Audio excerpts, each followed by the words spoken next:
જય સિયારામ, જય શ્રી મહાકાલ. બધા નંગ ભેગા થઈને આજે જઈએ છીએ અમે ઉજ્જૈન ટ્રેનથી. અમે વિચારેલું કે અમને ટ્રેનમાં જગ્યા મળી જશે, પણ એવું થયું જ નહીં. અમે ઊભા તો ઊભા પણ છેલ્લે પહોંચી ગયા ઉજ્જૈન. પછી બધા મિત્રો ભેગા થઈને એક રૂમની શોધ માટે નીકળી ગયા. થોડીક શોધખોળ બાદ ત્યાં અમને એક સારી એવી રૂમ મળી ગઈ, જ્યાં અમે 8 જણ આરામથી સૂઈ શકીએ. શાંતિથી સૂવાની વાત તો દૂર, જ્યારે આ 8 નંગ એક રૂમમાં ભેગા હોય તો શું લાગે, એકબીજાને સૂવે એવું લાગે.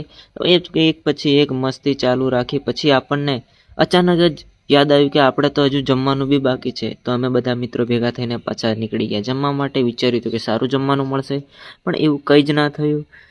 જેવું તેવું જમીને અમે પાછા રૂમ પર આવી ગયા, પાછા મસ્તી કરવા મળ્યા. અમે રૂમ લીધી હતી સુવા માટે, પણ સુવાનું તો દૂરની વાત રહી. 1-1.5 કલાક જેવો આરામ કરીને એક મિત્રએ પાછા આપણને જગાડી દીધા. બધા મિત્રો રેડી થઈ ગયા મંદિરે જવા માટે. મંદિરે જતા પહેલા આપણે સરસ મજાની એકદમ ચટાકેદાર ચા પીધી. ચા પીને પછી આપણે લઈ લીધો પ્રસાદ લઈને અમે મંદિરે પહોંચી ગયા, જ્યાં ફોન એલાઉડ નહોતો, પણ અમે જુગાડ કરીને ફોન લઈ ગયા હતા. ત્યાંથી બીજા બધા મંદિરના દર્શન કરવા માટે આપણે ટેક્સી બુક કરી લીધી હતી. એનો ડ્રાઈવર આપણને બધા મંદિરો વિશેની માહિતી આપતો હતો, જે ખૂબ જ સારી વાત હતી. ત્યાર પછી આપણે પહોંચી ગયા કાલ ભૈરવના મંદિરે, પછી મેરડી માના મંદિરે. પછી આપણે થોડુંક જમવાનું જમ્યું, જે એવું જ હતું, આપણા ગુજરાત જેવું તો નહીં જ. પછી આપણે હરસિદ્ધિ માતાના મંદિરે ગયા. ત્યાંથી આપણે રિટર્ન ટ્રેનનો ટાઈમ થઈ ગયો હતો, એટલે આપણે આવી ગયા સ્ટેશન.